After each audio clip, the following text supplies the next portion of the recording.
ప్రభువా నీకు వందనాలు, స్తోత్రం స్తోత్రం.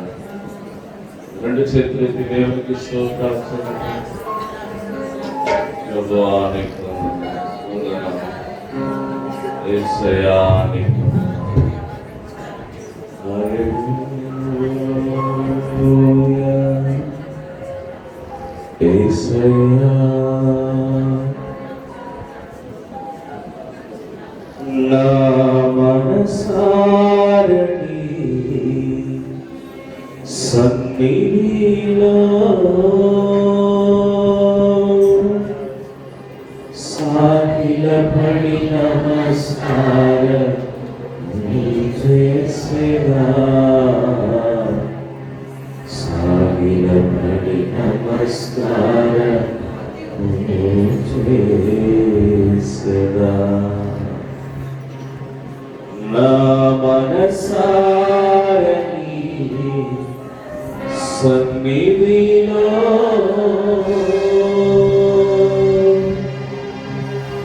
సాగిలపడి నమస్కారం చేసేదా, సాగిలపడి నమస్కారం చేసేదా. ప్రభువా మమ్మల్ని నేను సమర్పించుకుంటున్నాను. నా హృదయపూర్వకంగా నీ సన్నిధానంలో మా శిరస్సును ఉంచుకున్నాను.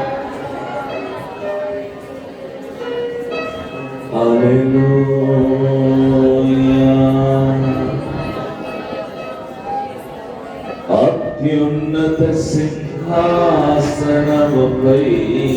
ఆసీనుడా దేవదూతతో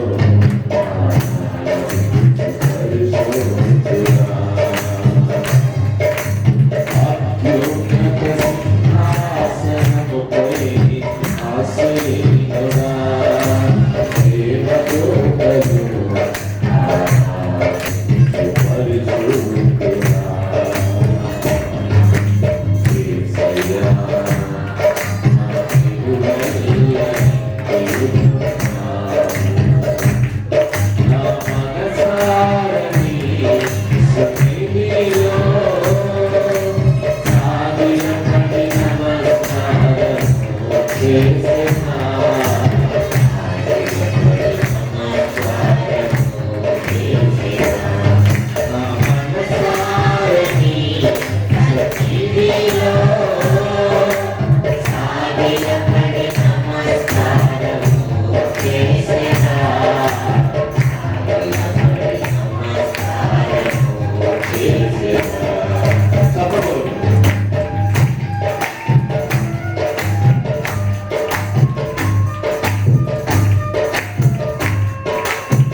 ఈ మాట చెప్తామా? నా మనసారని సన్నిధిలో సాగిలపడి నమస్కారము చేసేనా, సాగిలపడి నమస్కారము చేసేనా. ప్రభువా, మమ్మలను మేము నేల మట్టు వరకు తగ్గించుకుంటున్నాము, నీ పాద ధూళి అయి ఉన్నాము, నీ సన్నిధి కాంతిని అనుభవించాలని నా మనసారా నీ సన్నిధానములో ప్రభువా సాగిలపడి నమస్కారం చేస్తున్నా. స్తుతుల మధ్య ఆసీనుడవు, స్తోత్రములకు అర్హుడవు, అత్యున్నతమైన తేజోనివాసివి ప్రభువా. మమ్మలను గమనిస్తున్న దేవుడవు ప్రభువా. నీ బిడ్డలను ప్రభువా గత మాసమంతయు కాచి కాపాడి ఈ నూతన మాసములోనికి నైనా మమ్మల్ని నడిపించినందుకు నీ బంగారు పాదములకు వందనాలు చెల్లిస్తున్నాను. ఈ దినాన్ని, ఈ గడియను మాకు ఇచ్చినందుకు, ఈ భూమి మీద మేము సజీవులుగా ఉన్నందుకు నీకే స్తుతి ఘనత మహిమలు ఆరోపిస్తున్నాను. దీనుడను అల్పదాసుడను ప్రభువా, నన్ను కాల్చి పుటము వేసి అగ్నిలో నుండి మీరు మాట్లాడమని యేసు నామములో ప్రార్థిస్తున్నాం తండ్రి, ఆమేన్. అందరికీ వందనా. అందరూ అలాగే ముందుకు జరిగి కూర్చుందాం. హల్లెలూయా.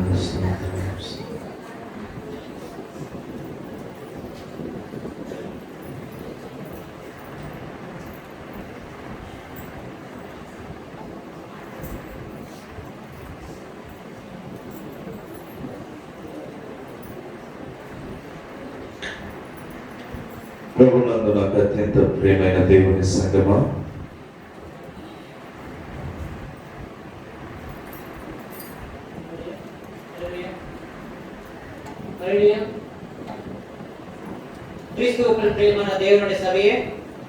ఈ యొక్క శ్రేష్టమైన వాగ్దాన దినమందు మీ మనస్సులకు తృప్తికరము కలిగించే దేవుని మాటలు,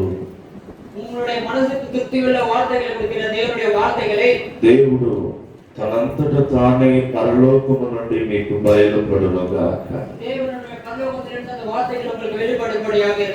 హల్లెలూయా. ఎంతమంది దేవుడు మాతో మాట్లాడతాడు అని విశ్వసిస్తున్నారు? ఆశ కలిగిన ప్రాణాన్ని దేవుడు తృప్తిపరుస్తాడు. హల్లెలూయా. ఈనాటి ధ్యానాంశం మనం చూసుకున్నాం కదా. ఈ ధ్యానాంశములో పౌలు భక్తుడు ఓడలో ఉన్న ప్రయాణికులతో ఈ రీతిగా మాట్లాడుతున్నాడు. ఎక్కడ పట్టబడ్డాడంటే ఇతడు యూదయ దేశములో యెరూషలేములో పట్టబడ్డాడు. యూదులందరూ ఇతని మీద నిందారోపణ చేసినారు. ఈ వ్యక్తిని అగ్రప్ప రాజు దగ్గరికి తీసుకెళ్లినారు. అయ్యా, ఈ పౌలు వచ్చిన దగ్గర నుండి క్రైస్తవులుగా మారుస్తున్నాడు యూదులందరినీ అని చెప్పినారు. వచ్చిన కొద్ది దినములకే వీరిని ఇతడు క్రైస్తవులుగా మారుస్తున్నాడు. అప్పుడు భక్తుడైన పౌలు చెప్తున్నాడు, అగ్రప్ప రాజా, మీరు బాగా గమనించండి, మీరు ప్రవక్తలను నమ్ముతున్నారా అని అడిగినారు. ఆ మాటకి అగ్రప్ప రాజుకు ఏమి మాట్లాడాలో తెలియలేదు. ఇప్పుడు ఆయన కాస్త తెగాయించుకొని అంటున్నాడు, నీవు ఇంత శీఘ్రముగా నన్ను క్రైస్తవునిగా మారుస్తున్నావే అన్నాడు. నేను ఎందుకు ఈ మాట చెప్తున్నానంటే, పౌలు యొక్క యొక్క వ్యక్తిగత జీవితం ఎలాంటిదంటే பவுலுடைய தனிப்பட்ட வாழ்க்கை எப்படிப்பட்டது தெரியுமா? దేవుని కొరకు ఆత్మలను ఆదాయపరచాలని తన ఆత్మీయ జీవితాన్ని ఆ రీతిగా మలుచుకున్నాడు. தேவனுக்காக ஆத்துமாக்களை ஆயத்தப்படுத்த வேண்டும் என்ற தன்னுடைய ஆவிக்குரிய வாழ்க்கையை அவ்விதமாக அவர் திருப்பிக் கொண்டார். ఇప్పుడు ఆత్మీయ జీవితం యొక్క ఉద్దేశం ఏంటి? ஆவிக்குரிய வாழ்க்கையின் நோக்கம் என்ன? ప్రభు కొరకు ఆత్మలను సంపాదించాలి. கர்த்தருக்காக ஆத்துமாக்களை ஆதாயப்படுத்த வேண்டும். దాని కొరకు తన వ్యక్తిగత జీవితాన్ని దేవునికి అర్పించినాడు. அதற்காக தன்னுடைய தனிப்பட்ட வாழ்க்கையை கர்த்தருக்கு ஒப்புக் கொடுத்தார். మన క్రైస్తవుల యొక్క వ్యక్తిగత జీవితం దేవుని కొరకు అర్పింపబడవలసి ఉన్నది. கிறிஸ்தவர்களுடைய தனிப்பட்ட வாழ்க்கை தேவனுக்காக சமர்ப்பிக்கப்பட வேண்டியதாக இருக்கிறது. కానీ వ్యక్తిగత జీవితం ఎవరి కొరకు మనం మలుచుకుంటున్నాం? தனிப்பட்ட வாழ்க்கை யாருக்காக நாம் திருப்பிக் கொள்கிறோம்? మన అవసరతలను ఎవరి వైపు త్రిప్పుకుంటున్నాం? அந்த தேவைகளை யார் பக்கமாக திருப்பிக்கிறோம்? బాగా గమనించండి. நன்றாக கவனியுங்கள். ఇప్పుడు పౌలును ఆయన ఒక రోమియా సిటిజన్ అని తెలిసిపోయింది. பவுல் ஒரு ரோம புரியர் என்று தெரிந்துவிட்டது. ఇప్పుడు రోమా ప్రభుత్వం యొక్క సిటిజన్ కాబట్టి ரோம புரியத்தில் ஆள் என்பதினாலே ఇప్పుడు అగ్రిప్ప రాజు అంటున్నాడు ఇతను కైసర్ దగ్గరికి వెళ్ళిపోతే మంచిది அந்த అని. ராஜா சொல்கிறார் இவர் ராய் இடத்துக்கு போனா நல்லது என்று சொன்னார். కైసర్ దగ్గరికి వెళ్తే అతడు దగ్గర ఇతడు తన యొక్క బాధలను చెప్పుకోవచ్చు అని ఇతను పంపేస్తారు. ராய் இடத்துக்கு போனா இவருடைய வேதனையை அவரிடம் சொல்லிக் கொள்ளலாம் என்று இவர் நினைத்தார். ఇప్పుడు అతనికి ఒక సైన్య అధికారికి అప్పచెప్పి పౌరుని పంపిస్తారు. ஒரு சேனையின் அதிகாரிக்கு ஒப்புக் கொடுத்து பவுலை அனுப்புகிறார். ఇప్పుడు ఈ సైన్యాధికారి ఏం చేయాలంటే జాగ్రత్తగా తీసుకొని పోయి ఇతన్ని కైసర్ దగ్గర అప్పచెప్పాలి. இந்த சேனையின் அதிகாரி ஜாக்கிரதையாக அழைத்துக் கொண்டு போய் அந்த ராய் இடத்துக்கு ஒப்புக் கொடுக்க வேண்டும். ఇతను యెరూషలేములో దేవుని యూదులందరినీ క్రైస్తవులుగా మారుస్తున్నాడని ఖైదు చేసి అగ్రిప్ప రాజు దగ్గరికి తీసుకొచ్చారు. கைது செய்யப்பட்டார். ఇప్పుడు అగ్రిప్ప రాజు అంటున్నాడు ఇతనిలో ఏ దోషము నాకు కనబడలేదు. அந்த ராஜா சொல்கிறார் இவனில் ஒரு குற்றமும் எனக்கு காணப்படவில்லை. ఇతను రోమా ప్రభుత్వపు సిటిజన్ కనుక ఇతన్ని కైసర్ దగ్గరికి తీసుకెళ్ళండి అన్నాడు. ఇప్పుడు కైసర్ దగ్గరికి పోవాలంటే ఇటలీకి పోవాలి. ఇటలీ దేశానికి వెళ్ళాలంటే ఇతను ఓడ ప్రయాణం చేయాలి. ఓడ ప్రయాణంలో సైనికులు ఉన్నారు, ఆ పౌలు ఉన్నాడు, అనేక మంది ఉన్నారు. அந்த கப்பல் பிரயாணத்திலே போர் வீரர்கள் இருக்கிறார்கள், பவுல் இருக்கிறார், अनेகர் இருக்கிறார்கள். మధ్య ప్రదేశంలో అలెగ్జాంద్రియా ఓడలోనికి ప్రయాణం చేస్తారు. రెండు ఓడలు మారుతారు. నడుకడలిலே అలెగ్జాంద్రియా என்ற படகிலே ప్రయాణం செய்கிறார்கள். ఇటలీ ప్రదేశమైన క్యాపిటల్ సిటీ ఆఫ్ రోమ్ దగ్గరికి వెళ్ళిపోతారు. ఇటలీ దేశத்து தலைநகரான ரோமிற்கு போகிறார். ఇప్పుడు ఆ రోమ్ ప్రదేశంలో కైసర్ ఉన్నాడు. அந்த ரோம் பிரதேசத்திலே அந்த రాయల్ இருந்தார். ఇప్పుడు రోమ్ దగ్గరికి వెళ్ళాలి కాబట్టి వీరు ఓడ ప్రయాణం చాలా దినముల ప్రయాణం. அந்த ரோமுக்கு போக வேண்டியதனால் கப்பல் பிரயாணம் அநேக நாளா இருந்தது. దాదాపు 3 దినాల ప్రయాణం అనుకుంటా. கிட்டத்தட்ட 3 நாள் பிரயாணம் என்று நினைத்துக் ఈ கொள்கிறேன். ప్రయాణంలో ఏం జరుగుతుందంటే பிரயாணத்தில் என்ன நடக்கிறது என்றால் ఈ 3 దినాల ప్రయాణానికే ఓడ இந்த దెబ్బతినిపోతుంది. 3 நாள் பிரயாணத்துக்கு அந்த கப்பல் அடிபடுகிறது. ఆ ఓడ మీద పెద్ద గాలి కొడుతుంది. அந்த కప్పల్ పెరుకాற்று వీసుகிறது. భయంకరమైన వర్షం వస్తుంది. భయంకరమైన మழை పెయ్கிறது. ఆ యొక్క సముద్రం యొక్క అలజడికి ఆ యొక్క ఓడ తట్టుకోలేకుండా పోతుంది. அந்த கடலின் தாக்கத்திற்கு அந்த கப்பல் தாங்கிக் கொள்ள முடியாது. ఓడలో ఉన్న వారందరూ ప్రాణాశను విడిచిపెట్టినారు. அந்த கப்பலில் இருக்கிறவர்கள் தன் உயிரின் ஆசையை விட்டு விட்டார்கள். ఎందుకంటే ఇక మన ప్రాణాలు సముద్రంలోనే కలిసిపోతాయని అనుకున్నారు. அவர்கள் நினைத்தார்கள் நம்முடைய உயிர் கடலிலே கலந்து விடும் என்று நினைத்தார்கள். కానీ ఆ ఓడలో ఎవరున్నారు? ஆனால் அந்த கப்பலிலே யார் இருக்கிறார்? పౌలు ఉన్నారు. பவுல் இருக்கிறார். అక్కడ ఉన్న వారందరూ ఆశ్చర్యదులుకున్నారు. அவர்கள் எல்லாரும் ஆசை இழந்து விட்டார்கள். ఎందుకంటే మన జీవితం అయిపోయింది అనుకున్నారు. ஏனென்றால் தன்னுடைய வாழ்க்கை முடித்து விட்டதை நினைத்துக் கொண்டார்கள். ఏం జరుగుతుంది అక్కడ? அங்க என்ன நடக்கிறது? 27వ అధ్యాయం 18వ వచనం చూడండి. 27ஆம் அதிகாரம் 18ஆம் வசனம் அப்போஸ்தலர் நடவடிக்கைகள். మిక్కిలి బ్రతకాని ఆ.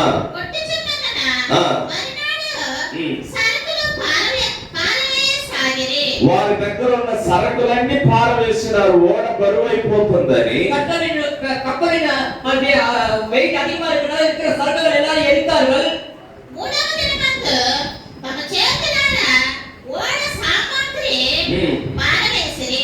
మూడవ దినమందు ఓడ సామాగ్రి తమ చేతులారా ఓడ సామాగ్రిని పారవేసినారంట. மூன்றாம் நாளிலே கப்பலின் தளவாடங்களை எங்கள் கைகளினால் எடுத்து எரித்தார்கள். ఇప్పుడు 3 దినాల ప్రయాణాల గురించి మాట్లాడుతున్నాను మీకు. 3 நாள் பிரயாணத்தை குறித்து பேசுகிறார். ఇప్పుడు కొన్ని దినములు అయిన తర్వాత ఇంకేం జరిగిందమ్మా అక్కడ? కొన్ని దినములు ఆ. సూర్యుడైనను నక్షత్రములైనను కనబడక హల్లెలూయా. పెద్ద గాలి మా మీద కొట్టినందున ఆ. ప్రాణములతో తప్పించుకొందుమను ఆ. ఆశ ఆ. కొద్దిగా పోయెను. హల్లెలూయా. ஹல்லேலூயா. ఇప్పుడు గమనించండి, இப்போது கவனியுங்கள். లోకస్తులు వెళ్ళే ఓడలోనే పౌలున్నాడు. உலகத்தில் போகிற கப்பலிலே பவுல் இருக்கிறார். లోకస్తులకు కలిగిన భయమే పౌలుకు కూడా కలిగింది. உலகத்தாருக்கு ஏற்பட்ட பயம்தான் பவுலுக்கும் ஏற்பட்டது.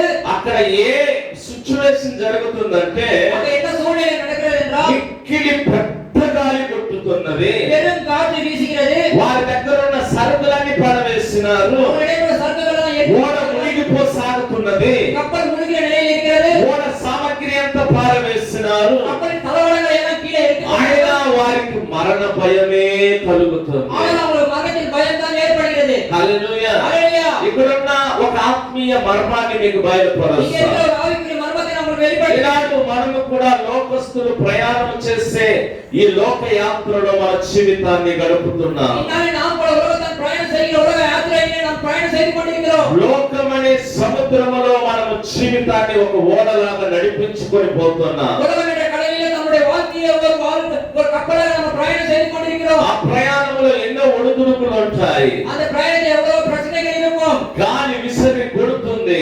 காற்று பெருங்காற்று அடிக்கிறோம். భయంకరమైన తుఫాను రేగుతుంది. பெரும் மழை பெய்கிறது. ఓడ మునిగిపోతుంది. கப்பல் முழுகி போகிறது. ఇలాంటి సమస్యలన్నీ ఎదుర్కొంటున్నాం. இப்படிப்பட்ட பிரச்சனைகளை அவன் எதிர்பார்க்கிறான். ఇవన్నీ వ్యక్తిగత జీవితానికి ఒక సాదృశ్యంగా ఉన్నాయి. தனிப்பட்ட வாழ்க்கைக்கு ஒரு அடையாளமாக இருக்கிறது. ఇలాగూ ముఖ్యమైన విషయం ఏంటంటే మనుషులలో ఒక అవగాహన కలిగిపోయింది. இதனால முக்கியமான விஷயம் என்ன, மனிதனுக்குள்ள ஒரு அனுபவம் ஏற்பட்டது. ఏదన్నా జరిగితే ఏమనుకుంటున్నారంటే నేను చనిపోతానేమో అని అనుకుంటున్నారు. ஏதாவது நடந்தால் என்ன நினைக்கிறார்கள், நான் மரித்து போவேனோ என்று நினைக்கிறார்கள். రెండవది నేను భరించలేనేమో అని இரண்டாவது అనుకుంటున్నారు. என்னால் தாங்கிக் கொள்ள முடியாதோ என்று நினைக்கிறார்கள். తనకున్నదాన్నంతా தனக்கு విడిచిపెట్టేస్తున్నారు. இருக்கிற எல்லாவற்றையும் விட்டு விடுகிறார்கள். తనకున్న ఆశలన్నీ தனக்கு విడిచిపెడుతున్నారు. இருக்கிற ఆశைகளை விட்டு விடுகிறார்கள். కానీ మన దేవుడు ఎలాంటి దేవుడు తెలుసా? ஆனால் தேவன் எப்படிப்பட்ட தேவன் தெரியுமா? ఆయన నమ్మదగిన దేవుడు. அவர் நம்பிக்கைக்குரிய தேவனாய் ఆయన இருக்கிறார். వాగ్దానం ఇచ్చి దానిని నెరవేర్చగలిగిన దేవుడు. அவர் வாக்குத்தத்தம் கொடுத்ததை நிறைவேற்றுகிற தேவனாய் ఇప్పుడు இருக்கிறார். ఈ ఓడ ప్రయాణములో అపోస్తలుడైన పౌలుకి దేవుడు ఒక మాట చెప్పినారు. கப்பல் பிரயாணத்தில் அப்போஸ்தலனாகிய பவுலுக்கு கர்த்தர் ஒரு வார்த்தையை சொன்னார். ఈ 3 దినాలు వాళ్ళు ప్రయాణం చేస్తున్నారు కానీ ప్రార్థన చేయటం இந்த లేదు. 3 நாட்கள் பிரயாணம் செய்கிறார்கள், ஆனால் ஜெபிக்கவில்லை. కానీ పౌలు మాత్రం ప్రార్థన ஆனால் చేస్తున్నారు. பவுல் மாத்திரம் ஜெபித்துக் கொண்டிருந்தான். ఎందుకో తెలుసా? ஏன் தெரியுமா? దేవుడు అతనితో தேவன் మాట్లాడుతున్నాడు. அவரிடம் பேசுகிறார். ఏమని మాట్లాడుతున్నాడు? என்னவென்று பேசுகிறார்? మీరు బాగా గమనించండి. நன்றாக கவனியுங்கள். ఇప్పుడు ఇతనికి ఒక నిరీక్షణ ఉన్నది. இவருக்கு ஒரு நம்பிக்கை இருக்கிறது. నమ్మకము లేని వారి మధ్యలో ఇతనికి ఒక నిరీక్షణ ఉన్నది. நம்பிக்கை இல்லாதவர்கள் மத்தியில் இவருக்கு ஒரு நம்பிக்கை இருக்கிறது. దేవుని బిడ్డలారా మీరు బాగా గమనించండి. தேவன் பிள்ளைகளை நீங்க நன்றாக கவனியுங்கள். లోకస్తులు భయపడుతున్నారని మీరు భయపడనక్కర్లేదు. உலகத்தார் பயப்படுகிறார்கள் என்று நீங்க பயப்பட வேண்டாம். లోకస్తులు బాధపడుతున్నారని మీరు உலகத்தார் బాధపడనక్కర్లేదు. வேதனைப்படுகிறார்கள் என்று நீங்க வேதனைப்பட வேண்டாம். లోకస్తులు వేదన పడుతున్నారని మీరు వేదన உலகத்தார் పడనక్కర్లేదు. வேதனைப்படுகிறார்கள் என்று நீங்க ஒருபோதும் வேதனைப்பட வேண்டாம். లోకస్తులకు కలిగిందే నాకు కలుగుతుందని మీరు అనుకోవద్దు. உலகத்தார் நடந்தபடி எனக்கும் நடக்கும் என்று நீங்க நினைக்க வேண்டாம். లోకస్తులకు కలిగింది నీకు కలిగినా సరే உலகத்தார் உண்டானது உங்களுக்கு உண்டானாலும் சரி, లోకస్తులకు లేని నిరీక్షణ నీలో ఉన్నది. உலகத்தார் இல்லாத நம்பிக்கை உனக்கு இருக்கிறது. ఆ నిరీక్షణ ఏంటో తెలుసా? நம்பிக்கை என்ன தெரியுமா? నిరీక్షణకు ఆధారము లేనప్పుడు దేవుడు నమ్మదగిన వాడు. చప్పట్లు కొట్టి நம்பிக்கை దేవుని இல்லாத నామమున. தேவன் நம்பிக்கை உள்ளவராய் இருக்கிறார். హల్లెలూయా. ஹல்லேலூயா. నిరీక్షణకే ఆధారము లేదు. நம்பிக்கைக்கே ஒரு ஆதாரம் இல்லை. என்ன நம்பிக்கை அவருக்கு? ஏன் நிரீட்சணை ఆయనకి? அப்போஸ்தலனாகிய பவுலுக்கு என்ன நம்பிக்கை? அப்போஸ்தலனாகிய பவுல் గారికి ఏం ఒక నిరీక్షణ? அந்த நம்பிக்கைக்கு ஒரு ஆதாரம் இல்லையே. ఆ నిరీక్షణకు ఒక ఆధారం లేదు. அந்த படகு முழுகி போகிறது. ఓడ మునిగిపోతుంది. காற்று பலமாய் வீசுகிறது. పుకారు వస్తుంది. என்னையா நம்பிக்கை? ఏం నిరీక్షణ? హల్లెలూయా. హల్లెలూయా. ఇప్పుడు మీరు అనుకోండి, இப்போ நீங்க நினைத்துக் கொள்ளுங்கள், ఏం నమ్మకమయ్యా? మా పరిస్థితులు చూస్తే మీకు ఎలా ఉందయ్యా? எங்கள் சூழ்நிலைகளை பார்த்தால் உங்களுக்கு எப்படி இருக்கிறது ஐயா? మేము గట్టెక్కగలుగుతామయ్యా? நாங்கள் கரை சேர முடியுமா ஐயா? ఇప్పుడు మీరు గమనించాలి. இப்பொழுது நீங்கள் கவனிக்க வேண்டும். నేను బుధవారం చెప్పేటప్పుడు நான் புதன்கிழமை சொல்லும் பொழுது ఎంతో మంది మాట్లాడుతున్నారు, எத்தனையோ பேர் பேசுகிறார்கள், ఎంతో మంది గలిబిలి చేస్తున్నారు, எத்தனையோ பேர் குழப்புகிறார்கள். ప్రపంచమంతా గోలగోలగా ఉంది, இந்த உலகம் முழுவதும் ஒரே சண்டையாக இருந்தது, గోలగోలగా ஒரே ఉంది. சத்தமாக இருந்தது. కానీ ஆனால் స్పెసిఫిక్ గా దేవుడు నీ స్వరాన్ని మాత్రం వింటున్నాడు. விசேஷமாய் கர்த்தர் உங்களுடைய குரலை மாத்திரம் கேட்கிறார். అందరు అరుస్తున్నారని వారి వైపు దేవుడు చూడలేదు. எல்லாரும் கத்துகிறார்கள், தேவன் அவர்களை நோக்கி பார்க்கவில்லை. నీవు దేవుని ఎదుట మోకరించి ప్రార్థించేటప్పుడు నీ మొరను దేవుడు நீ ఆలకిస్తాడు. கர்த்தர் முன்பாக ஜெபிக்கும் பொழுது கர்த்தர் உங்களுடைய மன்றாடுகளை கேட்பார். ఎంత మంది అరుస్తున్నా కూడా దేవుడు స్పెసిఫిక్ గా నీ యొక్క మాటలు వింటున్నాడంటే எத்தனை பேர் அது கத்தும் பொழுது கர்த்தர் விசேஷமா உங்களுடைய வார்த்தை கேட்கிறார் என்றால், ఇప్పుడు నీకు శోధన కలిగినప్పుడు నువ్వేం చేయాలి తెలుసా? இப்பொழுது சோதனை ஏற்படுவதற்கு என்ன செய்ய வேண்டும்? ఇంత గోలలో గాని எவ்வளவு சத்தத்திலும் கூட నువ్వు దేవుని మాట వినాలి. நீ கர்த்தருடைய வார்த்தையை கேட்க வேண்டும். హల్లెలూయా. హల్లెలూయా. ఇంత మందిలో దేవుడు నిన్ను కనిపెట్టినాడంటే இத்தனை பேர் மத்தியில் தேவன் உன்னை கண்டு கொண்டார் என்றால், ఇంత గోలలో నువ్వు దేవుని కనిపెట్టాలి. எவ்வளவு சத்தத்திலும் நீ தேவனை காண வேண்டும். హల్లెలూయా. హల్లెలూయా. ఉలగత్తాన్ செய்தது மாதிரியே நீ பண்ணக்கூடாது. లోకస్తులు చేసినట్లుగా నీవు చేయకూడదు. ఇప్పుడు పౌలుకు ఒక నిరీక్షణ ఉంది. పౌలుకు ஒரு நம்பிக்கை இருக்கிறது. ఏంటా నిరీక్షణ? என்ன அந்த நம்பிக்கை? పౌలు అంటున్నారు, పౌలు சொல்கிறார், ఇప్పుడు చదవండి இப்பொழுது படி 22వ వచనం. ఇప్పుడైనా ఆ. ధైర్యము తెచ్చుకొనుడని ఆ. మిమ్మును వేడుకొనుచున్నాను. ఆ. ఓడకే గాని ఓడకే గాని మీలో మీలో ఎవని ప్రాణమునకు హాని కలగదు. ఆ. నేను ఎవని వాడను, నేను ఎవడి వాడను, ఎవరిని సేవించుచున్నానో నేను ఎవరిని సేవించుచున్నానో ఆ దేవుని దూత ఆ దేవుని దూత గడిచిన రాత్రి ఆ. నా యొద్ద నిలిచి, ఆ. పౌలా, ఆ. భయపడకము, పౌలా భయపడకము, నీవు ఆ. కైసరు ఎదుట నిలవవలసి ఉన్నది. హల్లెలూయా. హల్లెలూయా. యెరూషలేం ఎక్కడుంది?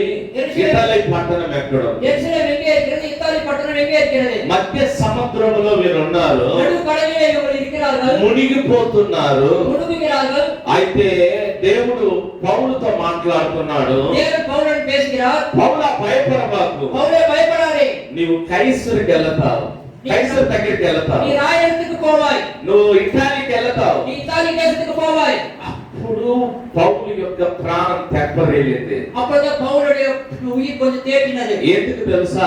ஏன் தெரியுமா? నేను ఈ ఉపద్రవం నుండి తప్పించుకొని అక్కడికి వెళ్ళిపోతా. நான் இந்த உபத்திரவத்திலிருந்து தப்பித்துக் கொள்ள அங்கே போக வேண்டிய ஒரு நம்பிக்கை ஏற்பட்டது. ఇప్పుడు మీరేమనుకోవాలో இப்ப తెలుసా? நீங்க என்ன நினைக்க வேண்டும் தெரியுமா? ఈ మాసం అంతా మునిగిపోయే పరిస్థితిలో నేను ఉన్నాను. இந்த மாதம் முழுவதும் முழுகு போற நிலையில நான் இருக்கிறேன். నేను ఎవరిని వాడనో తెలుసా? நான் யாருடையும் தெரியுமா? నేను ఎవరిని దాననో తెలుసా? நான் யாருடையும் தெரியுமா? నేను దేవుని బిడ్డనై நான் ఉన్నాను. தேவனுடைய பிள்ளையாய் இருக்கிறேன். నాకు ఒక నిరీక్షణ ఉంది. எனக்கு ஒரு நம்பிக்கை இருக்கிறது. దేవుడు నాకు ఒక వాగ్దానం தேவன் చేస్తున్నాడు. ஒரு வாக்குத்தத்தத்தை கொடுத்திருக்கிறார். ఇంతటి గందరగోళంలో కూడా எவ்வளவு சண்டை சச்சரவு நிலையில கூட దేవుడు అంటున్నాడు, నీవు కైసరు యొద్దకు వెళతావు. தேவன் சொல்கிறார், நீ ராயத்துக்கு போவாய் என்று. హల్లెలూయా. హల్లెలూయా.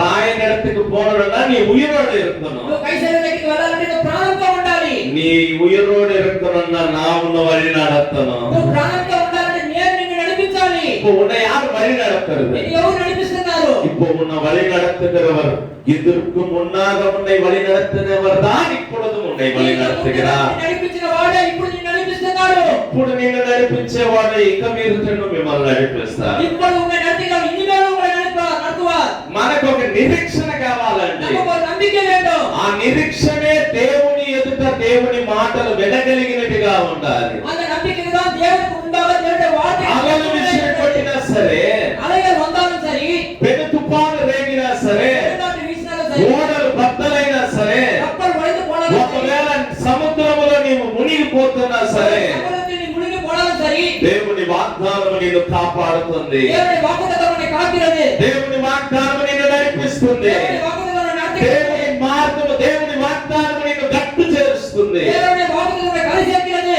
ఆ గట్టు చేర్చే వాగ్దానాన్ని నువ్వు గట్టిగా పట్టుకోవాలి. கரை சேர்க்கிற வாக்குத்தத்தத்தை நீங்க இறுக்கமாக புரிந்து கொள்ள வேண்டும். ఎవరి ద్వారా దేవుడి వాగ్దానాన్ని யார் నెరవేరుస్తాడు? மூலமாக தேவன் வாக்குத்தத்தத்தை ఎవరి ద్వారా అయినా దేవుడి వాగ్దానాన్ని నెరవేరుస్తాడు. ఎలా నెరవేరుస్తాడు? எப்படி நிறைவேற்றுவார்? ఆయన ఆశ్చర్యకరుడు, ఆలోచనకర్త. அவர் ஆச்சரியக்காரன், ஆலோசனைக்காரன். ఏంటి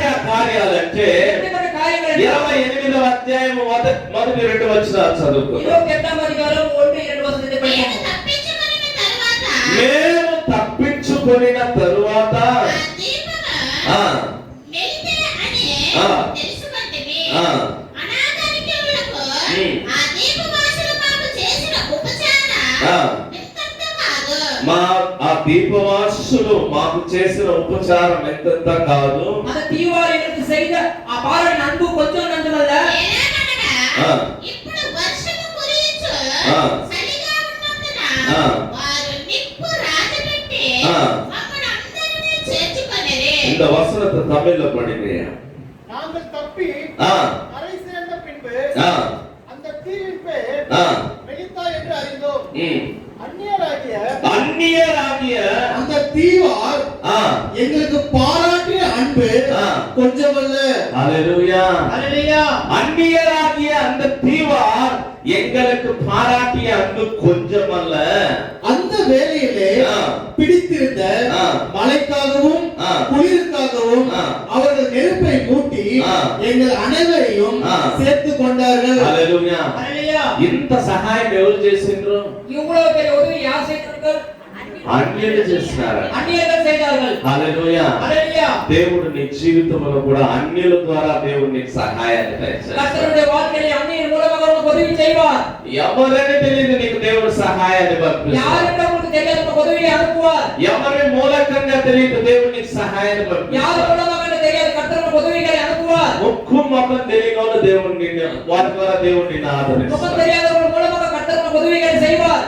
ఈ రోజు నెలంతా ఎట్టయ్యా నడిపించాలి. இந்த மாதம் முழுவதும் எப்படி நடத்த வேண்டும் ஐயா? ఎవరో ఒక వ్యక్తి పిలిచి யாராவது ஒரு மனிதர் அழைத்து, అయ్యా ఈ నెల ఇదిగో ఈ వర్క్ చేసుకో, ஐயா இந்த மாதம் இந்த ஒர்க் செய்து கொள்ளுங்கள், అయ్యా ఇదిగో ఇది పెట్టుకో.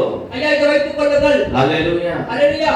దేవుడు ఎవరి ద్వారానైనా కార్యం చేయగలిగాడు. கர்த்தர் யார் மூலமாகவும் காரியங்களை செய்வார். మీరు బాగా గమనించండి. நீங்க நன்றாக ఈ கவனியுங்கள். లాక్డౌన్ లో ఒక్క పూటైనా ఎవరైనా పస్తున్నారా? இந்த ஊரடங்கு நேரத்தில் யாராவது ஒரு வேலையாக பசிய பட்டினியா இருக்கிறீங்களா? దేవుడు ఎవరి ద్వారానైనా ఒకరి ద్వారా మనం ఆదరించాడు. தேவன் யார் மூலமாக ஒரு மூலமாக நம்மை ஆசீர்வதித்தார். ఇంకా ఈ లాక్డౌన్ ఇచ్చే ఇంకా సంతోషం అయిపోయింది. ఇష్టాన్ని కొట్టుకుంది అన్నారు. இந்த லாக்டவுனில் இன்னும் சந்தோஷம் ஏற்படுது. இஷ்டத்துக்கு ஏற்றபோல் சமைத்துக் கொண்டு தின்றார்கள். వెరైటీగా కొట్టుకుంది. விதவிதமாக சமைத்துக் கொண்டு தின்றார்கள். హల్లెలూయా. ஹalleluya. ఆశ్చర్యమైపోయింది భర్తలకు. మా భార్య ఇన్ని వంటకాలు వండద్దా? கணவருக்கு மிகவும் ஆச்சரியமா இருந்தது. எங்கள் மனைவி இப்படிப்பட்ட சமையல் செய்வாரா? హల్లెలూయా. ஹalleluya. లోకమే గందరగోళంగా ఉండింది. உலகம் முழுவதும் ஒரு சந்தையாக இருந்தது.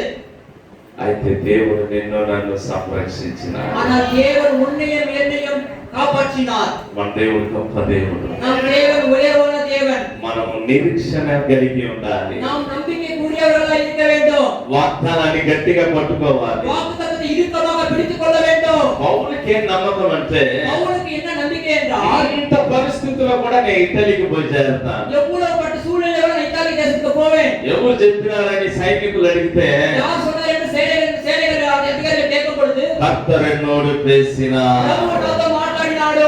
உலகத்தான் உன்னோடு பேசினால் அது நிலையான வார்த்தை அல்ல. லோகத்தில் நீతో మాట్లాడే స్థిరమైన మాట కాదు.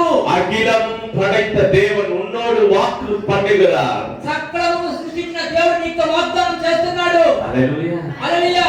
మీరు ఒక విశ్వాసంతో ఉండాలి. நீங்க விசுவாசத்தோடு இருக்க வேண்டும். నమ్మకం కలిగి ఉండాలి. நம்பிக்கையோடு இருக்க வேண்டும். దేవుని ఎడల భయభక్తులు కలిగి ఉండాలి. கர்த்தருக்கு பயபக்தி உள்ளவர்களாக இருக்க దేవుని வேண்டும். వాగ్దానాన్ని గట్టిగా పట్టుకోవాలి. தேவனுடைய வாக்குத்தத்தத்தை இறுக்கமாய் பிடித்துக் கொள்ள నేను வேண்டும். చచ్చిపోతానని నువ్వు అనుకోవద్దు. நாம் வைத்துக் கொள்ள நினைக்க నేను வேண்டும். మునిగిపోతానని నువ్వు అనుకోవద్దు. முடிஞ்சு விடுவேன் என்று நினைக்க வேண்டாம். ఈ నెల ఈ జీతం సరిపోతానని మీరు అనుకోవద్దు. இந்த மாதத்துல சம்பளம் போதாது நீங்க நினைக்கலாம்.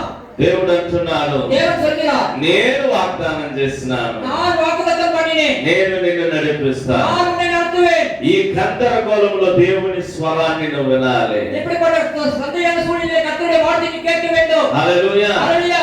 పోయి అందరిలాగా పోయి పడుకొని అనుకోయాం. எல்லாரும் போல வந்து நீ தூங்கினாய் என்றால் లేపి తట్టి లేపి నేను సముద్రంలో వేస్తారు. உன்னை எழுப்பி உன்னை சமுத்திரத்தில் போடுவார். ఎవరు వేసినారు సముద్రంలో? யாரை போட்டார் சமுத்திரத்திலே? యోనా వేసినారు. யோனாவை போட்டார். కానీ యోనాని చేప కడుపులో 3 దినాలు దేవుడు కాచి. ஆனால் யோனாவை மீனின் வயிற்றிலே 3 நாள் கர்த்தர் காத்தார். మనం నిరీక్షణ కలిగిన వాక్కుని గట్టిగా పట్టుకోవాలి. நாம் நம்பிக்கையுள்ள வாக்கை இறுக்கமாக பிடித்துக் கொள்ள வேண்டும். దేవుడు తీర్మానం చేసి చేస్తే ఆ కార్యాన్ని నెరవేరుస్తారు. கர்த்தர் முடிவு பண்ணால் அந்த காரியத்தை நடத்துவார். హల్లెలూయా. హల్లెలూయా. కొంతమందికి ఆ విశ్వాసం లేదు. சிலருக்கு அந்த பட்ட விசுவாசம் இல்லை. ఏమయ్యా పోయా. என்னவோ என்று சொல்வார்கள். హల్లెలూయా. హల్లెలూయా. మీరు చూడండి, நீங்கள் பாருங்கள், 38 సంవత్సరాలు ఒక కోడేటి దగ్గర పడేవాడు. 35 வருடமாக ஒரு குளத்தின் அடியில ஒருத்தன் இருந்தான். 38 வருషమాయ్.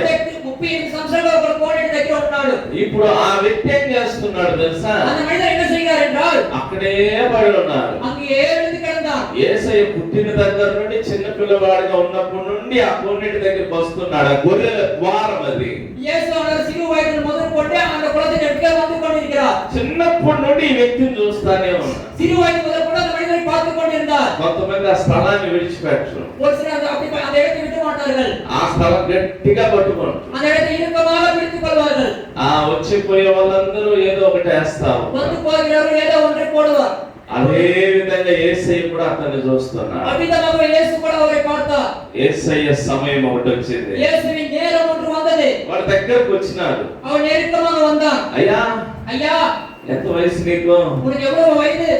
ఎంత వయసు కానీ చెప్పలేదు, కానీ ఆయన వ్యాధి ఎన్ని సంవత్సరాలు అని చెప్పి எவ்வளவு வயது சொல்லவில்லை. அவனோட வியாதி எத்தனை வருஷமா இருக்கிறது? 38 సంవత్సరాలు ఆడేపడి ఉన్నాడు. 38 வருஷமா வியாதியஸ்தனாய் இருந்தான். అంటే యేసయ్య వయసు కంటే ఆ వ్యాధి యొక్క వయసు ఒక 4 సంవత్సరాలు ఎక్కువే. அப்படி என்றால் இயேசுவின் வயதை காட்டிலும் அந்த வியாதியஸ்தன் வயது 4 வருடம் அதிகமாக இருந்தது. 38 సంవత్సరాలు, ఆయన 38 సంవత్సరాలు அவனுடைய 38 வருஷம் అక్కడ పడినాడు. యేసయ్య వచ్చినాడు. அங்க விழுந்து கிடந்தா இயேசு வந்தார். యేసయ్య వచ్చి, ఏంటి నీ పరిస్థితి? இயேசு வந்து உங்களுடைய நிலைமை என்ன என்று கேட்டார். నువ్వు స్వస్థపరచబడ కోరుతున్నావా? நீங்க சுத்தமாக விரும்புகிறாயா? అమ్మా, నిద్రపోయే వాళ్ళకి అందరికీ చెప్తాను, మీరు స్వస్థపడ தூங்குகிறவர்களுக்கு కోరుతున్నారు. சொல்கிறேன், நீங்கள் சுகமாக விரும்புகிறீர்களா? మీరు బాగా గమనించండి. நீங்க நன்றாக கவனியுங்கள். ఇప్పుడు అడిగితే ఏం చెప్తారు మీరు? இப்ப கேட்டா நீங்க என்ன சொல்லுவீங்க? అమ్మా, నువ్వు స్వస్థపరచబడ కోరుతున్నావా అని அம்மா, అడుగుతారు. நீங்க சுகமாக விரும்புகிறீர்களா என்று கேட்டால் ఇప్పుడు ఊరి కథ అంతా చెప్తారు. இப்ப ஊர் கதை முழுவதும் சொல்வார்கள். లేదయ్యా, ఆ డాక్టర్ కాడికి పోయినానా, ஐயா, அந்த டாக்டரிடம் போனேன். ఆయన ఎక్స్రే రాసి ఇచ్చిందా, அவர் எக்ஸ்ரே எழுதி கொடுத்தார். ఆయన 5 రోజులు మాత్రం రాసి ఇచ్చిండు. அவர் 5 நாள் மாத்திரை எழுதி கொடுத்தார். ఏం తగ్గలేదు. ஒன்றும் சுகமாகவில்லை. ఆ నుండి ఇంకొక డాక్టర్ కాడికి పోయినా, அங்கிருந்து மற்றொரு டாக்டரிடம் ఆ போனேன். నుండి ఇంకొక డాక్టర్ కాడికి పోయినా, அங்கிருந்து மற்றொரு டாக்டரிடம் போனேன். ఆ నుంచి ఇదేందా రామచంద్ర హాస్పిటల్ அங்கிருந்து ராமச்சந்திர ஹாஸ்பிடல் போனேன். దేవుడు అయ్యని అడిగిందా, தேவன் அதை என்ன கேட்டாரா? స్వస్థపడ కోరుచున్నావా? நீ சுகமாக்க விரும்புகிறாயா? ఇప్పుడు ఏమనాలి? இப்ப நீங்க என்ன சொல்ல வேண்டும்? వాడు ఏమన్నాడు తెలుసా? அவன் என்ன சொன்னார் தெரியுமா? దేవదూతలు వస్తాయి, కోనేటిని కదిలిస్తాయి, నేను దోహాలనుకుంటే ఎవడో ఒకటి దోస్తాడు. தேவதூதர்கள் வரும்போது இந்த குளத்தை அசைக்கும் பொழுது நான் விட வேண்டும் நினைக்கிறேன், நான் எழுப்புகிறேன் சொன்னார். నేను వచ్చిన వాడిని, జీవాధిపతిని, நான் வந்தவன், நான் ஜீவன தேவன், స్వస్థపరచు వాడిని నేను. சுகமாக்கிறவன் நான் தான். నేను అడుగుతున్నాను, నువ్వు స్వస్థపడుతున్నావు. நான் கேட்கிறேன், நீ சுகமாக விரும்புகிறாயா? మనోళ్ళు యేసయ్య పట్టుకునేది. நம்ம ஆட்கள் இயேசுவை பிடித்துக் கொள்வதில்லை. హల్లెలూయా. ஹல்லேலூயா. ఏమంటున్నారు? என்ன சொல்கிறார்? కోనేటిని చూపిస్తున్నారు. அந்த குளத்தை காட்டுகிறார். ఇప్పుడు మనోళ్ళు ఏం చేస్తున్నారు? ఇక్కడికి వస్తున్నారు కదా, வருகிறார்கள் அல்லவா? యేసయ్య అడుగుతున్నాడు, இயேசு கேட்கிறார், నీ అప్పులు తీర్చేదా? உங்களுடைய கடனை தீர்க்கணுமா? ఇప్పుడు అప్పులు తీర్చేదంటే బ్యాంక్ అకౌంట్ చూపిస్తారు. அப்போ கடனை தீர்க்க வேண்டும் என்றால் பேங்க் அரிசி காட்டுவார்கள். హల్లెలూయా. ஹல்லேலூயா. అమ్మా, నువ్వు స్వస్థపడుతున్నావా? அம்மா, நீ சுகமாகிறாயா? ఆ హాస్పిటల్ అపాయింట్మెంట్ తీసి అప్పుడు నేను నమ్ముతాను. அந்த ஹாஸ்பிடல் அப்பாயின்மெண்ட் வாங்கி கூட அப்ப நான் நம்புகிறேன்னு சொல்வார்கள். అమ్మా, నీ ఈ మాసం నేను నిన్ను నడిపించేదా అని అడుగుతాను. அம்மா, இந்த மாசம் உன்னை நடத்தட்டுமா என்று சொல்லும் பொழுது నాకు ఒక 20,000 ఇస్తే నువ్వు నడిపించినట్టు. எனக்கு ஒரு 20,000 ரூபாய் கொடுத்தா நீங்க என்னை நடத்துற மாதிரி அர்த்தம்னு சொல்வோம். కర్తర్ నడుతువార్. பிரபு நடிపిస్తాడు. ఒక్కమే ఇల్లన్నా కూడా ఆండవరు నీ నడిపివార్. దగ్గర ఏమి లేకపోయినా ప్రభు నిన్ను నడిపిస్తాడు. నిరీక్షణ కలిగి ఉండాలి. నమ్మికగా இருக்க வேண்டும். నిరీక్షణకు ఆధారమైన దేవుణ్ణి నమ్మాలి. நம்பிக்கைக்கு ஆதாரமாக தேவனை நம்ப வேண்டும். உலகத்தான் போல நம்பிக்கை இல்லாத வாழ்க்கையை வாழக்கூடாது. லோகத்திலாக నమ్మకం లేని జీవితం జీవించకూడదు. కొంతమంది చూడండి, మీరు నెగటివ్ గానే మాట్లాడతారు. ஒரு சிலர் பாருங்க நெகட்டிவாகவே பேசுவார்கள். ఏమోనయ్యా, என்னவோ ஐயா, అయితే అయిపోయిందయ్యా, முடிந்தால் முடிந்து నా விட்டது. జీవితంలో ఇంక పైకే రాను, என்னோட வாழ்க்கையில் நான் முன்னேறவே முடியாது. నా జీవితం అయిపోయింది, ఇంతే ఇంతే என்னோட வாழ்க்கை ఇంతే. முடிந்து விட்டது. அவ்வளவுதான் அவ்வளவுதான் அவ்வளவுதான். ఆ కోనేటి దగ్గర ఉన్నోడికి నీకు వ్యత్యాసమే లేదు. அந்த குளத்தின் அருகே இருக்கிறவனுக்கு உனக்கு ஒரு வித்தியாசமே இல்லை. యేసయ్య వాడిని లేపి ఒక మాట అంటుడు, இயேசுவானவர் எழுப்பி ஒரு வார்த்தை சொல்கிறார்.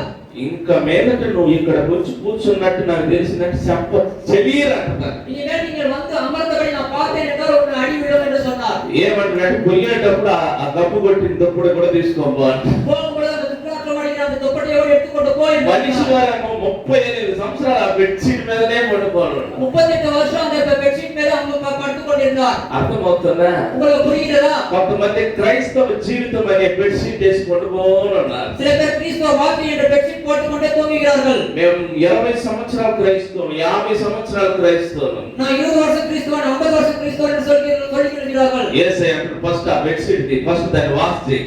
వాషింగ్ మిషన్ లేసి సర్ఫ్ ఎక్సెల్ వేసి ఒక 2 இயேசு రోజులు சொல்கிறார் அந்த பெட்ஷீட் எடுத்து போடு, வாஷிங் மிஷின்ல போடுன்னு சொல்கிறார். హల్లెలూయా. ஹalleluya. నీ పరుపు ఎత్తుకొని నువ్వు ఇక్కడి నుంచి లేచిపోవాలి. படுக்கை எடுத்துக்கொண்டு நீங்க நடக்க வேண்டும். ఇక ఊరి కథలంతా ఇక్కడ మాట్లాడకూడదు. குடும்பத்தையெல்லாம் இங்க பேசக்கூடாது. నేను నిన్నేమడిగినాను? நான் உன்னை என்ன கேட்டேன்? స్వస్థపడగోరుచున్నావా? சுகமாக விரும்புகிறாயா? వెంటనే వాడు లేచి పరుపు ఎత్తుకొని పరిగెత్తే. உடனே அவன் எழுந்து அந்த படுக்கையை எடுத்துக்கொண்டு போனான். హల్లెలూయా. హల్లెలూయా. మన దేవుడు జీవము కలిగిన దేవుడు. நம்முடைய தேவன் ஜீவனுள்ள தேவன். మిథ్యానీయులందరూ ఇశ్రాయేలు మీద పడినారు. மீதியானவர்கள் எல்லோரும் இஸ்ரவேல் ஜனங்கள் மீது விழுந்தார்கள். ఇశ్రాయేలు భయపడిపోతున్నారు. இஸ்ரவேல் ஜனங்கள் மிகவும் వారి పంటలంతా నాశనం చేస్తున్నారు. அவர் பயிரிடத்தை எல்லாம் బాగా పంటకొచ్చిన పంటను నాశనం చేసిన తర్వాత நல்ல விளைச்சல் வந்த நிலங்களை அழித்த பிற்பாடு వారిని గెలవలేకపోయినందువలన ఆ కింద పడిన గోధుమలన్నీ దులుపుకుంటున్నారు ఇశ్రాయేలు. ஜெயிக்க முடியாமல் கீழே இருக்கிற கோதுமைகள் எல்லாம் பதறடித்துக் கொண்டிருந்தார்கள். ఇశ్రాయేలు ప్రజలు భయపడిపోయేశారు. இஸ்ரவேல் ஜனங்கள் மிகவும் பயந்தார்கள். అప్పుడు దేవుని వాక్కు వస్తుంది. அப்பொழுது தேவனுடைய வார்த்தை புறப்பட்டு గిద్యోనుని చూస్తున్నారు. கிதியோனை பார்க்கிறார். అతడు గానుగ చాటును దాగుకొని ఉన్నాడు. அவர் அந்த மலையிடத்தில் அழுது கொண்டிருந்தார். ఆ పెద్ద పెద్ద గానుగల చాటును ఏం చేసి ఉన్నాడు? பெரிய பெரிய அந்த దాగుకొని గోధుమలు దులుపుకుంటున్నాడు. அந்த கோதுமை பதறடித்துக் கொண்டிருந்தார்கள். ఇప్పుడు చూసి దేవుడు అంటున్నాడు, இப்படி பார்த்து தேவன் சொல்கிறார், తీసిన వారు చదవండి. எடுத்தவர்கள் வாசிப்போம். న్యాయాధిపతుల 6వ అధ్యాయం 11వ వచనం. நியாயாதிபதிகள் 6ஆம் அதிகாரம் 11ஆம் வசனம்.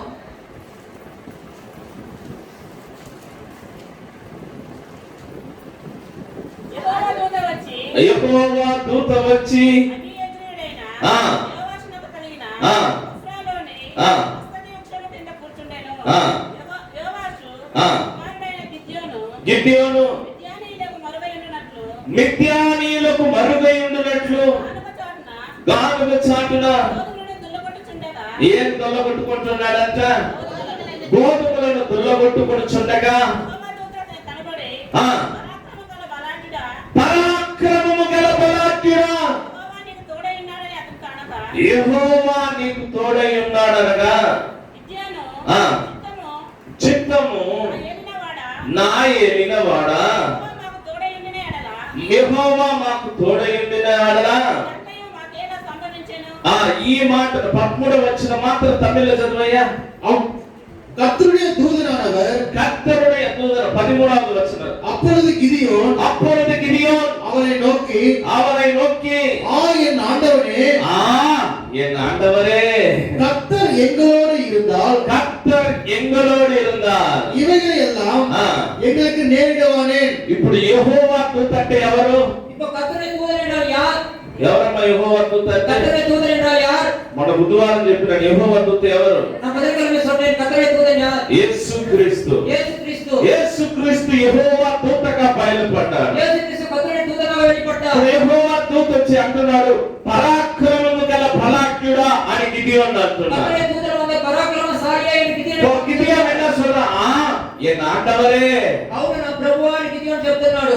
ఆండవరే అనే మాటకు 2 వ్యత్యాసాలు ఉన్నాయి. ஆண்டவரே என்று சொல்ற வார்த்தைக்கு 2 வித்தியாசங்கள் இருக்கிறது. ఎవరన్నా ఒక సహాయం చేసినారు అనుకోండి, யாராவது ஒரு உதவி செய்தால், బాబు ఆ రోజు నీకు వడ్డీకి ఇచ్చినోడు వస్తున్నాడు కమ్మగా ఇంట్లోకి పోయి దాక్కుంటారు. ஐயோ அன்னைக்கு வட்டிக்கு கொடுத்தவர் வந்தான்னு சொன்னா சீக்கிரமா எடுத்துக் கொள்வோம், வீட்டுக்குள் போய். వాడు పోయిన తర్వాత అక్కడ దేవుడు లాగా వచ్చి చెప్పినావు అమ్మా, அவன் போன பிறகு வந்து கடவுள் மாதிரி வந்து சொன்னான்னு சொல்லுவோம். అప్పుడు వాడు దేవుడా? அப்பொழுது அவன் கர்த்தர் தேவனா?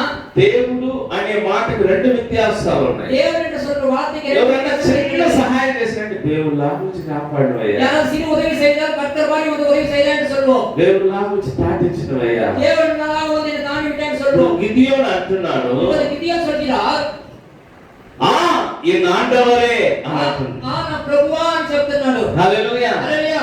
ఆండవరే అనే మాటను హీబ్రూ పదములో ఎలా ఉందంటే, ஆண்டவர் என்ற வார்த்தைக்கு எபிரிய பாஷையில் எப்படி இருக்கிறது என்றால் అడోని అని ఉంది. అదోని என்று இருக்கிறது. అడోని అని అంటే నార్మల్ గా స్వామి స్వామి అని అంటారు కదా, వందనాలు దేవుడు అంటాం కదా, ఆ రీతిగా పలుకుతున్నారు. ఆ విధంగా அவர் பேசுகிறார். కానీ దేవుడు వాగ్దానం ఇచ్చిన తర్వాత దేవుడు వాగ్దానం కొట్టు ఇప్పుడు பின்பு 15వ వచనంలో మళ్ళీ అంటున్నాడు. 15ஆம் வசனத்தில் திரும்பவும் சொல்கிறார், చదువు.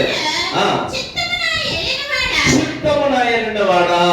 ఇప్పుడు తమిళ పడిపోయి அதற்கு அவன் என் ஆண்டவரே రెండు మాటలు మీరు గమనించాలి. ரெண்டு வார்த்தைகளை நீங்கள் கவனிக்க வேண்டும். 13వ వచనంలో కూడా ఆయన ఆండవరే అంటున్నాడు. 13ஆம் வசனத்தில் கூட என் ஆண்டவரே, 15వ వచనంలో కూడా ఆయన ఆండవరే అంటున్నాడు. 15ஆம் வசனத்தில் கூட என் ஆண்டவரே என்று ఫస్ట్ சொன்னார். అన్ని ఆండవరే అనే మాటకు అర్థం లేదు. ఫస్ట్ சொன்ன ஆண்டவர் என்ற வார்த்தைக்கு అర్థం இல்லை. ఆ మాటలో నమ్మకం లేదు. அந்த వార్తకి నమ్మిక இல்லை. దేవుని మీద విశ్వాసం లేదు. దేవునికి విశ్వాసం இல்லை. అడోని అని అంటే ఏదో ఒక ఏలినవాడా ఓ సామి అన్నట్లే. అదోని என்றால் ஏதோ ஒரு சாமி என்ற ஒரு அர்த்தம் தான். అయితే 15వ వచనంలో ఎన్ ఆండవరే అని అంటారు. 15వ వచనంలో నా ఏలినవాడా అని అంటాడు. ఆ మాటకు అర్థం ఏంటో తెలుసా? ఆ వార్తకి అర్థం హీబ్రూ పదములో అడోనాయ్ అంటారు. హల్లెలూయా. అడోనా అని అంటే ఏంటో తెలుసా?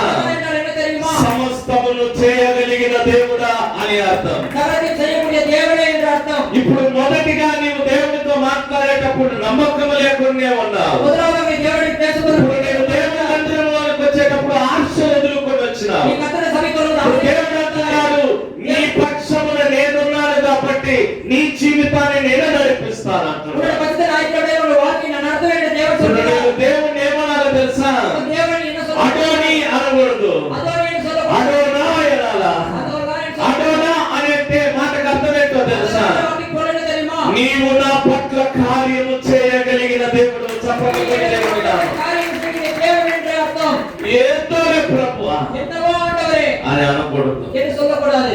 దేవుడు నీ పక్షంలో ఉన్నాడు. கர்த்தர் உங்கள் பட்சத்தில் இருக்கிறார். దేవుడు నిన్ను నడిపిస్తున్నాడు. கர்த்தர் உன்னை நடத்துகிறார். దేవుడే తన వాగ్దానాలు ఇచ్చి నీ పట్ల జాగ్రత్తగా கர்த்தர் தன்னுடைய నడిపిస్తున్నాడు. வாக்குத்தத்தத்தை கொடுத்து உன்னிடத்தில் ஜாக்கிரதையா இருக்கிறார். ఇప్పుడు ఆ యొక్క పౌలు చెప్తున్నాడు, அந்த பவுல் சொல்கிறார், నన్ను దేవుడు చెప్పినాడు కైసరి యొద్దకు నిన్ను నిలబెడతానన్నాడు. என்னிடம் கர்த்தர் சொன்னார், ஆயிரத்தில் உன்னை ఈ நடத்துவேன். నక్కని సముద్రంలో ఓడ మునిగిపోయి మనుషులు ప్రాణానికి కొట్టుమిట్టులాడుతుంటే ఏ రీతిగా నమ్మకంగా చెప్తున్నావంటే, நடுக்கடலிலே ஜனங்கள் முழுகடித்துக்கிற நிலையில் எந்த ரீதியாக నేను నమ్మిన దేవుడు నమ్మదగిన దేవుడా. நான் நம்பியிருக்கிற தேவன் நம்பிக்கைக்குரிய தேவன். ఆయన నడిపిస్తాడు. அவர் நடத்துவார்.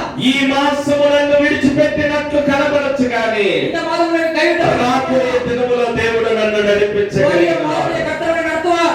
ఈ అక్టోబర్ మాసము నుండి దేవుడు నిన్ను இந்த నడిపించవచ్చు. அக்டோபர் மாதம் வரை தேவன் உன்னை நடத்துவார். సెప్టెంబర్ మాసము దేవుడు నిన్ను ఏ రీతిగా పోషించినాడో, செப்டம்பர் மாதத்தில் எவ்விதமாக உன்னை கர்த்தர் ఏ యుగములో దేవుడు నిన్ను నడిపించినాడో, ఏ ఇబ్బందులు గుండా దేవుడు నిన్ను నడిపించినాడో, ఏ సమస్యలు గుండా దేవుడు నిన్ను నడిపించినాడో, நடத்தினாரோ అదే దేవుడు నీతో చెప్తున్నాడు, அதே தேவன் உன்னுடன் பேசுகிறார். నేను నీ చేయి పట్టుకొని తగిన కాలమందు నీకు సహాయం நான் చేస్తాను. உன் கையை பிடித்துக்கொண்டு ஏற்ற காலத்தில் உனக்கு நான் உதவி செய்வேன். ఈనాడు ఎంతమంది విశ్వసిస్తున్నారు? எத்தனை பேர் விசுவாசி? దేవుడు నా పట్ల గొప్ప కార్యము చేయగలుగుతాడు. தேவன் எனக்கு பட்சத்தில் உயர்வு దేవుడు ఈ మాసంలో నన్ను నడిపిస్తాడు. தேவன் என்னை நடத்துவார். అయ్యో ఈ మాసంలో పడిపోయేటట్టుంది, இந்த மாதம் வேலை போக ఈ మాసం నా జీవితం ఏమైపోతుందో, ஆசிரியர் வாழ்க்கை నిరీక్షణ లేకుండా ఉన్నావేమో.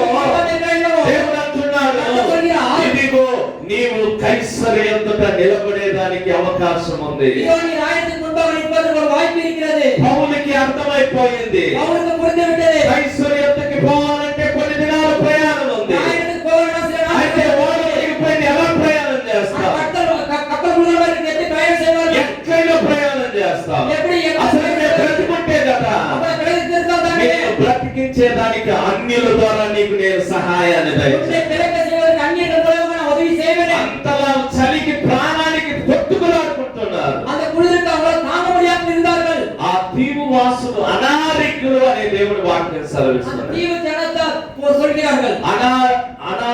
అది ఏమంటారంటే అనాథరికులకు, ఆ? అనాథరికులకు, అనాగరికులకు అంటే అంగహీనులు. వారు సరిగా బట్టలు కూడా వేసుకోరు, அவர் சரியாக உடைகளை உடுத்திக் கொள்ள மாட்டார்கள். వారు సరిగా పద్ధతిగా కూడా ఉండరు. அவர் ஒழுங்காக இருக்க மாட்டார்கள். వారు ఒక దీవు వాసులు. அவங்க தீவு ஜனங்கள்.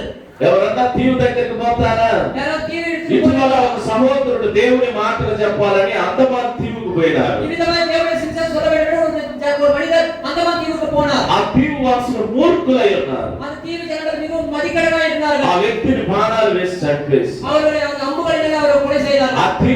ఆ దీవు వాసులకు జ్ఞానం ఉండదు. அந்த தீவு ஜனத்தாருக்கு ஞானம் இருக்காது. కానీ అన్యులు, దీవు వాసులు, అనాగరికులు அந்நியர்களும் தீவு ஜனத்தாரும் వాళ్ళు ఆ బిడ్డలకు సహాయం చేస్తారు. அவர்கள் அந்த பிள்ளைகளுக்கு உதவி செய்தார். వారిని బయటికి తీసి அவர்களை வெளியே எடுத்து నిప్పు రాసబెట్టి వారు చలిగాసుకునే దానికి సహాయం చేస్తారు. நெருப்பு மூட்டி அவர்கள் குளிர் காய்ப்பதற்கு உதவி செய்தார்கள். ఈనాడు నీవు కష్టములో మునిగిపోతున్నావేమో, நாளை கஷ்டத்தில் ఇబ్బందులు మునిగిపోతున్నావేమో, முழுகி கொண்டிருக்கிறாய். నీ ముక్కు మొహం తెలియని ఒక వ్యక్తి ద్వారా దేవుడు నిన్ను పైకి లేపబోతున్నాడు. ఏదో ఒక చేయి నిన్ను ఆదుకోబోతుంది. ఎవరో ఒకరు నిన్ను నడిపించబోతున్నారు. నీ ఉద్యోగంలో నీ అధికారులు నిన్ను బలపరచబోతున్నారు. నీకు రాని ఆర్డర్స్ దేవుడు మరలా నీకు రప్పిపోతున్నాడు. ఈ మాసము దేవుడు నీ చేయి పట్టుకొని నడిపించబోతున్నాడు. లోకస్తులకు లేని నిరీక్షణ దేవుడు నీకు ఇచ్చినాడు. నీవు నమ్మిన ఎడల దేవుని మహిమను చూసేది. దేవుని నమ్మ, దేవుని వాగ్దానాన్ని గట్టిగా పట్టుకో. దేవుడు నిన్ను దీవించి ఆశీర్వదించును గాక. బైక్ లేచి నిలబడు. எல்லாரும் எழுந்திருப்போம்.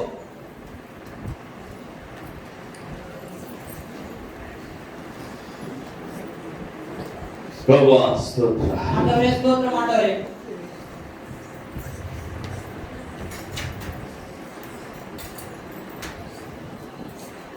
అయ్యా వాగ్దానములు ఇచ్చి నెరవేర్చే దేవుడు. ஆண்டவரே வாக்குத்தத்தம் கொடுத்து நிறைவேற்றின தேவன் ஆண்டவரே நீங்க. ఈ మాసము మీరు నన్ను నడిపిస్తారు. இந்த மாதம் நீங்கள் என்னை நடத்துவீர் ஆண்டவரே. పౌలుకున్న నిరీక్షణ ఆ ఓడలో ఉన్న వారికి లేదు. பவுலுக்கு இருக்கிற நம்பிக்கை அந்த கப்பலில் இருக்கிறவர்களுக்கு இல்லை. మునిగిపోయిన పరిస్థితుల్లో ఎవరికి నమ్మకం ఉంటుంది? முழுகு போற நிலையில யாருக்கு நம்பிக்கை இருக்கும்? చనిపోయే పరిస్థితుల్లో ఎవరికి నమ్మకం ఉంటుంది? மரித்து போகிற சமயத்தில் யாருக்கு நம்பிக்கை இருக்கும்? నీ చివరి శ్వాసలో కూడా దేవుడు నిన్ను తలకిందులుగా మారుస్తాడు. கடைசி மூச்சு இருக்கும் வரை கர்த்தர் உன்னை தலைகீழாக மாற்றக்கூடியவர். నీ పరిస్థితులను తలకిందులుగా మార్చే உன்னுடைய சூழ்நிலைகளை தலைகீழாக மாற்றக்கூடியவர். ఇట్లున్న వారు ఇట్లయిపోయినారే నీ దేవుడు నీ ఎంత గొప్ప కార్యాలు చేస్తాడు. இப்படி இருக்கிறவங்க இப்படி ஆயிரம் என்று மக்கள் நினைக்கிற தேவன் உனக்கு நன்மையான காரியங்களை செய்வார். నువ్వు దేవుని గట్టిగా పట్టుకో తల్లి. నీ దేవుని ఇరుకంగా పెట్టుకోవాలి అమ్మా. నీవు నమ్మకంగా ఉండయ్యా. నీ నమ్మకయ్యా ఇరయ్యా. అపోస్తలుడైన పౌలుకున్న నమ్మకం నీలో ఉండాలి. అపోస్తలుడైన పౌలుకి నమ్మకం ఉంటే வேண்டும். ఆ నమ్మకమే నిన్ను నడిపిస్తుంది. నమ్మకం నడుస్తుంది. ఇంతవరకు నడిపించిన దేవుడు ఇక మీదట నడిపిస్తాడు. నీకు పని దొరకకపోయినా సరే, ఈ మాసమును కష్టపడుతున్నా సరే, ఏదో ఒక చెయ్యి నిన్ను నడిపిస్తుంది. అప్పుడు నువ్వు గమనించాలి, దేవుని వాగ్దానము నన్ను నడిపిస్తుంది. నేను నిరీక్షించినట్లే నా జీవితంలో జరుగుతుంది. ఇక్కడ ఉన్న గందరగోళాలను విడిచిపెట్టు, దేవుని శబ్దాన్ని వినుము. హల్లెలూయా. రెండు చేతులు ఎత్తుదాం. இரண்டு கைகளை உயர்த்துவோம். హల్లెలూయా. హల్లెలూయా పాడేదా, ప్రభు నిన్ను కొనియాడేదా. హల్లెలూయా పాడేదా, ప్రభు నిన్ను కొనియాడేదా.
தேவனுக்கு ஸ்தோத்திரம் ஆண்டவரே. రెండు చేతులు ఎత్తుదా. ரெண்டு கரங்களை உயர்த்துவோம். ఈ మాసమంతయు కాచిన దేవుడు, இந்த மாதம் முழுவதும் காத்த தேவன், అయ్యా ఈ మాసములోనికి నడిపించిన దేవుడు, இந்த மாதத்துக்குள்ளாக இங்கே பிரவேசிக்க செய்த தேவன், గడిచిన కాలమంతయు కాచిన దేవుడు, கடந்த காலம் முழுவதும் காத்த தேவன், రాబో దినములో కూడా మమ్మల్ని నడిపించగలిగిన దేవుడు. வருகிற காலங்களில் எங்களை நடத்துகிற தேவன். అలా ఎక్కడ చూసినా లాక్డౌన్ లాక్డౌన్ అంటున్నారు. எங்க பார்த்தாலும் லாக்டவுன் லாக்டவுன் என்று சொல்கிறார்கள். ఉద్యోగం ఉంటుందా కూడా వెనుకొని వెళుతుందా తెలియలేదు. வேலை இருக்குமா இல்லை என்று தெரியவில்லை. కానీ మాకు ఒక నిరీక్షణ ఉంది. ஆனால் எங்களுக்கு ஒரு நம்பிக்கை இருக்கிறது. ఉద్యోగం ఉన్నా లేకపోయినా, வேலை இருந்தாலும் இல்லையாமல் போனாலும், లాభం వచ్చినా రాకపోయినా, லாபம் வந்தாலும் இல்லாமல் போனாலும், ఇంటిలో పిండి ఉన్నా లేకపోయినా, வீட்டிலே மாவு இருந்தாலும் இல்லாமல் போனாலும், నీ పశువుల మందలో పశువులు ఉన్నా లేకపోయినా, உங்களுடைய மாட்டு மந்தையில் மாடுகள் இருந்தாலும் இல்லாமல் నీ போனாலும், గొర్రెల దొడ్డిలో గొర్రెలు ఉన్నా లేకపోయినా, மாட்டு மந்தையில் ஆடுகள் இருந்தாலும் இல்லாமல் போனாலும், நீ கர்த்தருக்குள் மகிழ்ச்சியா இருந்தால் தேவன் உன்னை நடத்துவார். தேவன் என்று சந்தோஷம், దేవుడు నిన్ను నడిపిస్తాడు. கர்த்தர் உன்னை நடத்துவார், దేవుడు నిన్ను నడిపిస్తాడు. கர்த்தர் உன்னை நடத்துவார், ఈ మాసము దేవుడు నిన్ను నడిపిస్తాడు. கர்த்தர் உன்னை நடத்துவார். కేవలం నమ్మకం మాత్రం நீ வெறும் நம்பிக்கை மாத்திரம் வை. నీలో దేవుడు గొప్ప కార్యాలు చూసేటట్లు చేస్తాడు. கர்த்தர் உன்னை உயர்வான காரியங்களை பார்க்கும்படியாக செய்வார். హల్లెలూయా. హల్లెలూయా. భగవాని బిడ్డలను మీరు ఆశీర్వదించండి నాయనా. మీ రెక్కల చాటున మరుగుపరుచుకోనండి. சேனையை மறைத்துக் கொள்ள అయ్యా ఈ బిడ్డలకు వాగ్దానం చేసిన దేవుడు నమ్మదగిన దేవుడు. వాగ్దానం பண்ணின தேவன் நம்பிக்கை పౌలు ఏ రీతిగా తన జీవితంలో ఈ విషయాన్ని ఒప్పుకున్నాడు, அவர் எவ்விதమైన வாழ்க்கையை మా జీవితాల్లో కూడా మేము ఒప్పుకుంటున్నాం. நம்முடைய வாழ்க்கையை మేము ஒப்புக்கொள்கிறோம். నమ్ముతున్నాం ప్రభువా. நான் நம்புகிறோம் ஆண்டவரே. ఇక్కడ ఉన్న ప్రతి బిడ్డను పేరు పేరు వచనాలు இங்கே இருக்கிற ஒவ்வொருவரையும் பேர் பேரை ஆசீர்வதியும் మీ ஆண்டவரே. జీవితంలో గొప్ప కార్యాన్ని మీరు జరిగించండి. நம்முடைய வாழ்க்கையில் வேறொரு காரியங்களை ఈ అక్టోబర్ మాసములోనైనా ఎవరితో మమ్మల్ని పోషించబోతున్నారు, ఏ రీతిగా మమ్మల్ని నడిపించబోతున్నారు నాకైతే తెలియదు, కానీ అయితే మీరు నడిపిస్తారు. నమ్మదగిన దేవుడు ఓ ప్రభువా. ఈ వాగ్దానాన్ని పొందుకొని వెళుతున్నాం. మీరే మమ్మల్ని నడిపించమని యేసు నామములో ప్రార్థిస్తున్నాం. ఆమేన్.